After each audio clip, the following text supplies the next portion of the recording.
नमस्कार दोस्तों, इस समय हम देश की राजधानी दिल्ली और ग्रामीण क्षेत्र नरेला और इस समय हमारी उपस्थिति रामलीला ग्राउंड में है। और जो ये देख रहे हैं कि ये छठ पूजा की तैयारी बहुत धूमधाम से चल रही है। शायद पूरा मैं नहीं बता सकता हूँ, लेकिन ये मैं बता सकता हूँ कि दिल्ली का सबसे बड़ा छठ पूजा का ग्राउंड यही मुझे देखने को मिल रहा है। और राष्ट्र निर्माण में, देश निर्माण में और बड़े बड़े इमारतों के निर्माण में जो संसद भवन में राजनेता बैठते हैं, उस भवन को निर्माण में मजदूरों का बहुत बड़ा योगदान रहता है। लेकिन इस छठ पूजा में भी बहुत बड़ा योगदान उन मजदूरों का है जो इसको बना रहे हैं। चलिए, मैं पहले सर्वप्रथम मैं इन मजदूरों से जानूंगा, इन लोगों से जानूंगा कि आखिर ये छठ पूजा कितने दिन से ये कार्य चल रहा है और किस तरह की ये तैयारियां हो रही हैं और कितना भव्य है। लेकिन सुनने में ये भी आया है कि दिल्ली सरकार द्वारा इनको 100 की बैठने की व्यवस्था दिया गया है। लेकिन आप ये अंदाज़ा लगा लीजिए कि जो इतना बड़ा छठ पूजा है, क्या इसमें 100 लोग होंगे? ये राजनेता और दिल्ली सरकार इस पर विचार करे कि जो इतना बड़ा पूरा पंडाल लग रहा है और बहुत विशाल, और नरेला का देखिए, मैं पूरा कंफर्म नहीं कर सकता हूँ, लेकिन ये आप पंडाल देखिए, जितने लोग वीडियो देख रहे हैं ये पूरा देखिए कि ये जब इतना बड़ा मेला लग रहा है, इतना बड़ा छठ पूजा है, क्या 100 लोगों को आने की संभावना है? आप लोग इसका निर्णय कीजिए। अगर आप लोग निर्णय करेंगे तो दिल्ली सरकार और जो क्षेत्रीय राजनेता है उनका पूर्ण योगदान बनता है कि इसकी जो रेलिंग की व्यवस्था है, जो बैठने की व्यवस्था, कम से कम 1000 तक किया जाए। अगर ना ज़्यादा किया जाए तो 1000 तक किया जाए। ये बहुत बड़ा प्रोग्राम है। चलिए, वीडियो को ज़्यादा आपका समय ना लेकर के मैं इन मजदूरों से पूछूंगा कि आखिर ये जो कार्य चल रहा है कितना दिन से चल रहा है, क्या चल रहा है। भाई साहब, क्या नाम है आपका? हम मिस्त्री हैं, हम छोटे लाल मिस्त्री। छोटे लाल मिस्त्री। देखिए, छोटे लाल मिस्त्री हैं। आप कितना दिन से काम कर रहे हैं? आप 4-5 दिन से कर रहा है जी काम। और कितना दिन चलेगा ये काम? ये अभी 2 दिन चलेगा जी। 2 दिन में क्लियर हो जाएगा? हाँ जी। अच्छा, ये कितना बड़ा है, आप अंदाजा लगा सकते हैं? ये है जी, काफी दूर है जी। और कितने लोगों की, मतलब ये आप अंदाजा लगा सकते हैं कि कितने लोग पहुँच सकते हैं इसमें? ये साहब तो बहुत आदमी हो जाएंगे। बहुत आदमी हो जाएंगे। हाँ जी। तो सरकार को भी थोड़ा योगदान देना चाहिए। जब ज्यादा आदमी हो जाएंगे तो बैठने की व्यवस्था ज्यादा करना चाहिए। हाँ जी। चलिए, बहुत बढ़िया लगा आपसे मिल करके, और लोगों से मैं जानूंगा। आप देख पा रहे हैं कि ये कार्य कितना अच्छा और कितना खूबसूरत चल रहा है और सबका पूर्ण योगदान होता है। क्या नाम है भाई साहब आपका? रामललन है। थोड़ा खैर रुक जाइए 1 मिनट के लिए। क्या नाम है आपका? रामललन। कितना दिन से आप काम कर रहे हैं? 4-5-6 दिन हो गए। 5-6 दिन। तो कितने दिन में तैयार हो जाएगा? ये अभी 2-3 दिन लग जाएंगे। 2-3 दिन लग जाएगा। हाँ। चलिए, बहुत बढ़िया। दादाजी, क्या नाम है आपका? हरिराम। ये कितना दिन से काम चल रहा है? 4-5 दिन चल रहा है। 4-5 दिन से चल रहा है। और कितना दिन चलेगा? 3 से 4 दिन लग जाएंगे। अच्छा, तो इसमें जब इतना लंबा है तो इसमें आदमी भी तो ज्यादा आएंगे? आदमी ज्यादा आएंगे।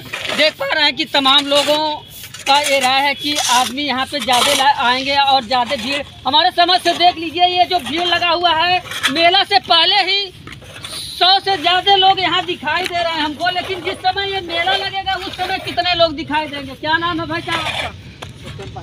सत्यम पांडे। नाम तो बहुत अच्छा है भाई। जो ये छठ पूजा का कार्यक्रम किया जा रहा है, इसमें कितने लोगों को पहुंचने की संभावना लग रही है? इसमें तो बहुत लोग आते हैं। बहुत लोग आते हैं। तो सरकार 100 लोगों को बैठने की व्यवस्था कर रही है। क्या इसमें हो जाएगा? हो जाता है इसमें, वैसे हो जाता है। 100 लोगों को, जब 100 लोग आप ही लोग दिख रहे हैं तो कैसे मेले में 100 लोगों का हो जाएगा? इसमें ज़्यादा चाहिए। हाँ? ज़्यादा चाहिए। तो सरकार को इस पर अमल करना चाहिए और से और व्यवस्था बनाना चाहिए। और सामान में भी सामान में इसमें बहुत कम पड़ जाता है। अच्छा, हमारे समझ से पब्लिक के अलावा जो भी सामान है ना, उसमें कम पड़ता है। इससे भी अलावा ज़्यादा होना चाहिए। कम पड़ता है। हर साल कम पड़ जाता है। हर साल का, देखिए, हर साल कम पड़ जाता है। लेकिन मैं सरकार से भी ये गुजारिश करूंगा, उन राजनेताओं से भी ये गुजारिश करूंगा कि इसका जो बैठने की व्यवस्था है, अदर व्यवस्था है, वो थोड़ा सा बढ़ाने का प्रयास करें। और देखिए, यहाँ पे तमाम लोग जो इस संस्था के पदाधिकारी हैं, जो इस कमेटी के लोग हैं, मैं उनसे भी जानूंगा कि आखिर इनका रूपरेखा क्या है और क्या प्रशासनिक व्यवस्था है, क्या सरकार का योगदान है। सर, NS न्यूज़ में आपका स्वागत है। जो ये इतना छठ पूजा इतना भव्य किया जा रहा है, इस पर आप क्या कह रहे हैं? देखिए, मैं यहाँ छठ पूजा का निगरानी समिति का सदस्य हूँ, संजय कुमार झा जी। हम लोग यहाँ, आपको तो पता होगा, जो भी आपके वीडियो देख भी रहे होंगे उनको भी पता होगा कि हम लोग 25वां साल है हमारा शायद, तब से कर रहे हैं। और जिसने भी पिछले साल देखा होगा उसको ये भी पता होगा कि इतने कितने लाखों लोग जमा होते हैं। पूरे दिल्ली में केवल नरेला का ग्राउंड यही है जहाँ पर व्रती जो आते हैं शाम के अर्घ देने, उसके बाद सुबह करके ही जाते हैं। सारे व्रती यहीं रहते हैं, उनका सारा व्यवस्था कमेटी का है, गवर्नमेंट के तरफ से पहले। और यहाँ जो सीलिंग जितना हमें दिया जाता है वो समझिए 1/4 भी नहीं है। हमें कॉर्पोरेशन गवर्नमेंट के तरफ से कुछ मिलता है, वो कुछ से काम नहीं चलेगा। जितना हमारा यहाँ बढ़ती हैं, जितने लोग आता है, जितना क्राउड यहाँ जमा होता है, उसके अनुसार कम से कम 500-600 सीलिंग की व्यवस्था गवर्नमेंट को करनी चाहिए। इसके नाम पे 100 से वो काम चलाना चाहते हैं। कैसे होगा? लोगों के बारे में नहीं सोचते। छठ इतना महान पर्व है, खास करके पूर्वांचलियों के लिए। और पूर्वांचल ही क्यों कहेंगे, ये तो अब ग्लोबल पर्व है। इसको पर्व कहेंगे तो इसकी महत्व को कम किया जाएगा। ये महापर्व है। पूरे दुनिया भर में कहीं भी पूर्वांचली हैं जो छठ पूजा करने वाले हैं, वो हर कोई करता है। और यहाँ पर देखिए इंडस्ट्रीज है, सारे पूर्वांचली हैं। यहाँ से टिकट लोगों को नहीं मिलता है, वो घर जाके वो पूजा करें। बस में टिकट नहीं मिलता है, वो तो आपने देखा ही होगा। तो सब चाहते हैं हम जहाँ रहें वहीं पूजा हो। यहाँ लाखों की भीड़ में, उसके लिए थोड़ा सा गवर्नमेंट को भी इस बात पे भी ध्यान देना चाहिए। बाकी हम लोग तो अपना करते ही हैं, जितना हम लोगों से होता है वो हम लोग व्रत के लिए करते हैं। आज से नहीं, हमारा ये काम दिवाली से 5-10 दिन पहले से शुरू हो गया और लगातार चलता रहेगा जब तक पूरा छठ खत्म नहीं हो जाता।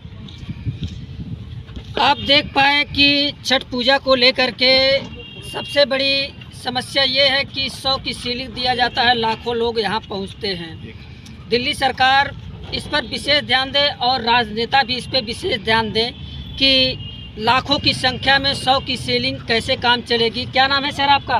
मैं अभिनव कुमार झा हूँ, जनहित प्रबंधन सोसाइटी का सचिव हूँ मैं जी। हमारे यहाँ पे जो छठ कार्यक्रम होता है पूरे दिल्ली में नरेला छठ पूजा जो होता है नंबर 1 होता है। और यहाँ पे श्रद्धालुओं की बहुत ही तादाद होती है, इतनी ज़्यादा तादाद होती है कि संभालना मुश्किल हो जाता है।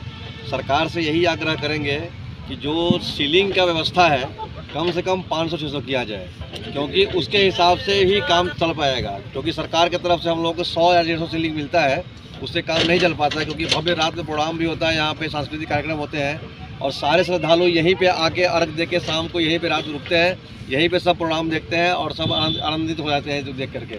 इसलिए सरकार से यही हमारा निवेदन रहेगा कि सीलिंग की संख्या कम से कम 500 किया जाए। आप लोगों के माध्यम से उन तक मैसेज पहुँचे, सरकार इस पर विशेष ध्यान दे।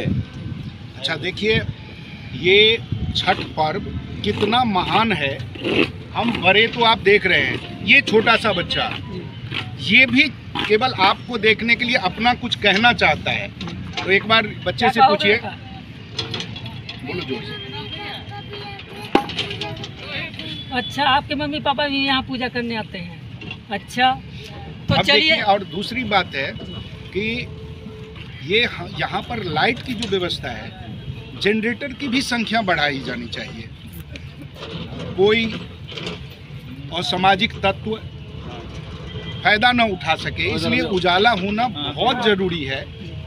तो इन 2 बातों पे आपके माध्यम से हम चाहेंगे कि YouTube के माध्यम से आपका मीडिया बहुत आगे तक जा सकता है। तो राजनेता, सरकार, सबके कानों तक ये बात पहुँचे कि हमें कम से कम 2 चीज़ वो दें, सीलिंग की व्यवस्था बढ़ा दें और जनरेटर की। और तमाम लोग हैं सर, ये जो छठ पूजा किया जा रहा है इस पर आप क्या कहेंगे? छठ पूजा तो देखिए ये पर्व हम लोग 2002 से मना रहे हैं यहाँ पे, लेकिन पिछले 2 साल से जो है, पिछले 3 साल से 2-3 साल से जो हमारी व्यवस्था पहले हुआ करती थी सरकार में, वो व्यवस्था लगभग आधे से भी कम कर दिया गया। तो आप लोगों के माध्यम से हम सरकार से भी अपील करते हैं, आप लोग भी कहिए जो कम से कम यहाँ पे 400-500 सीलिंग का लगता है टेंट। पिछले 2 साल से 100 सीलिंग मिल रहा है। 100 सीलिंग हमारे घाट पे ही लग जाता है और संस्था के पास इतना पैसा नहीं होता है जो इसका व्यवस्था किया जाए। संस्कृत कार्यक्रम में कम से कम 400 सीलिंग चाहिए। पहले हमें क्या था तो 5 kV 25 kV का 5 जनरेटर मिलता था, 125 kV का। अब 64 kV का 1 जनरेटर मिलता है। तो ये जो पूजा है ना, सरकारी पूजा है, ये संस्था का पूजा नहीं है, दिल्ली सरकार का पूजा है। लेकिन इस बार थोड़ा सा आप लोग बोलिए जो इस चीज़ को बढ़ावा दिया जाए, मतलब ये होता है। चलिए ठीक है, क्या कहेंगे आप? छठ पूजा दिल्ली में जो मनाई जा रही है, 10-15 सालों में जो छठ पूजा है, जैसे 10 समितियाँ बना रही हैं, वो समितियाँ 25 हो गई। कुछ रजिस्टर्ड हैं, कुछ रजिस्टर्ड नहीं है। तो मेरी दिल्ली सरकार से मांग है, बिना देरी किए हुए डीएम और एसडीएम को अधिकृत करके नोडल अधिकारी की नियुक्ति किया जाए और जहाँ भी लोग छठ पूजा मना रहे हैं उन अधिकारियों का नंबर सार्वजनिक तुरंत किया जाए। लोग इधर उधर भटक रहे हैं, व्यवस्था नहीं मिल पा रही है। तो दिल्ली सरकार से अनुरोध है, डीएम और एसडीएम को तुरंत अधिकृत करके और नोडल अधिकारी की नियुक्ति करके चाहे उस सभी जगह पे अधिकारियों को नियुक्ति किया जाए, तो कि अधिकारियों से मिलकर के लोग सुविधा ले। सुविधा से लोग वंचित हैं, अभी ज़मीनी हकीकत यही है। सरकार चाहे जो कुछ करे, तमाम शिकायतें आ रही हैं, लोग सुविधा से वंचित हैं। क्या कहेंगे सर छठ पूजा पे? ठीक है, मेरा नाम विजय कुमार है। मैं ये कह रहा हूँ सर कि जो भी चीज़ है ये गवर्नमेंट दिल्ली की है, तो ये व्यवस्था मतलब बहुत ही दिक्कत होती है हमें करने में। कम से कम 400-500 सीलिंग होनी चाहिए। संख्या बहुत ही ज़्यादा बढ़ जाती है, इसमें 2-3 लाख जो भी श्रद्धालु आते हैं। आप देख पाए छठ पूजा को लेके देश में उत्साह और उमंग है और कहीं ना कहीं सरकार की कमियां देखी जा रही है। इसमें लोगों में आक्रोश है। मैं सरकार से और दिल्ली सरकार से और क्षेत्रीय राजनेता से निवेदन करूंगा कि इनकी समस्याओं को तुरंत निवारण किया जाए छठ पूजा से पहले। आप ऐसे न्यूज़ देखने के लिए दिल्ली से नरेंद्र मणि से जुड़े रहिए। चैनल को सब्सक्राइब कीजिए और ज़्यादा से ज़्यादा शेयर कीजिए ताकि ऐसे छठ पर्व पर जो समस्याएं हैं वो उसका निवारण किया जा सके।